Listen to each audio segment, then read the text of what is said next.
Rudy Giuliani surrendered this afternoon at the Fulton County Jail in Atlanta. The former mayor of New York City and one-time personal attorney for former President Donald Trump was booked and released on a $150,000 bond. Giuliani is one of 19 co-defendants indicted in a racketeering case accused of trying to overturn the 2020 election in Georgia. He is facing more than a dozen charges related to the election scheme.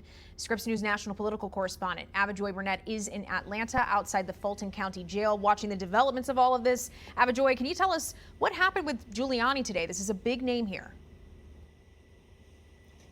A big name. So many people were waiting to see what would happen with the former mayor of New York City. So we started tracking him when he left New York because he spoke with members of the media. And then members of his legal team also spoke with members of the media once they came here outside the Fulton County Courthouse. They told us that they would be going in to negotiate the terms of his bond. And now we have those terms. He has a $150,000 bond. This is the second highest under the former president, Donald Trump.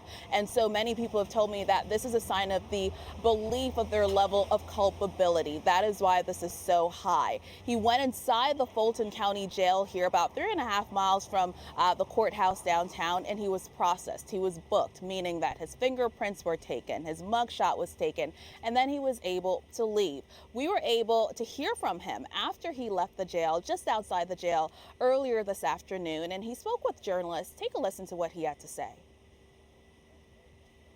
For all that time, the federal government was spying on Donald Trump and his lawyer.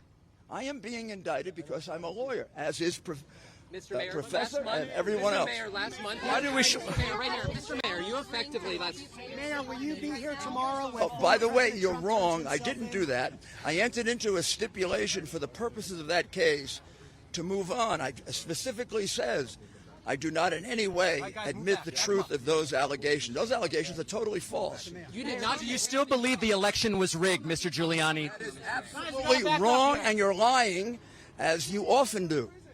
If you read it, it says it was only for the purposes of that case, and it was not an admission. You had the opportunity. Still believe that the election was rigged. And so the terms of the bond for the former mayor, they're very similar to many of the other bonds that we've seen regarding this case. He is not able to speak with certain people, no threatening of potential co-defendants or witnesses or victims in this case. One thing that is absent from that bond agreement, there's nothing about social media. This is something that we've only seen with the former president, Donald Trump.